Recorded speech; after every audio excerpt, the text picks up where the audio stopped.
I got 35 indicators on here. Mm-hmm. And they have my percent R, Bollinger percent B, stochastics, MAC. They're all the same thing. There's Mm-hmm. not an ounce's bit of difference between these indicators.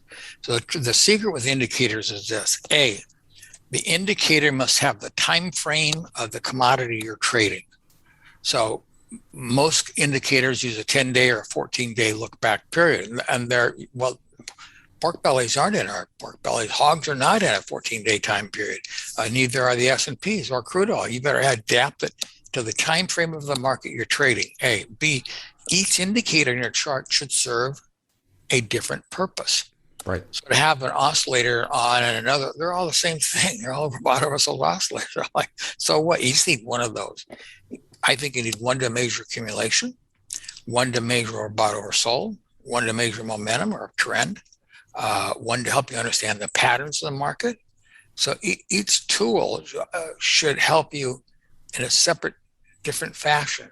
Otherwise, Mm-hmm. it's just all redundant. It's all 35 indicators, but you're going to have one on there. And it's almost like noise overload, and you can't actually see what the price action is actually doing. Yeah, we get way too much noise overloaded, especially by the time you're watching television, Yeah, talking heads, and emails and all this. Like, way I hate to pull back, make it simpler. for sure. And I'd love to ask you, Larry, about the biggest loss you've ever taken, and then kind of what you learned from it. And this can be a dollar amount, percentage amount. I'm sure there's some Sure. really interesting stories here. Yeah, well, it was about $1 million in a couple of months. And it goes back to my friend Bill Meehan, who was the guy who really taught me so much.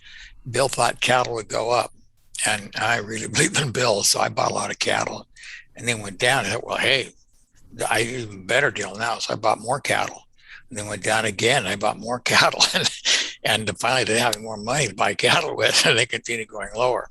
And it was a time when I'd made a lot of money in the market. So, I mean, it was very painful, obviously. It was a big equity drawdown for me. But the lesson from that was A, don't ever trust anybody totally. Mm-hmm. And B, the lesson Bill always taught me and that I try to teach people now. This is the whole secret to making money in the market. There's two phases of it. One is trend is the only way you're going to make money in the market. If there's no trend, you're not going to make money. It doesn't matter if it's stocks or real estate or whatever it is. Okay, so let's analyze trend. This is what I thought about. I thought, well, okay, what's the function of trend? And clearly the function of trend, there's just one thing, time.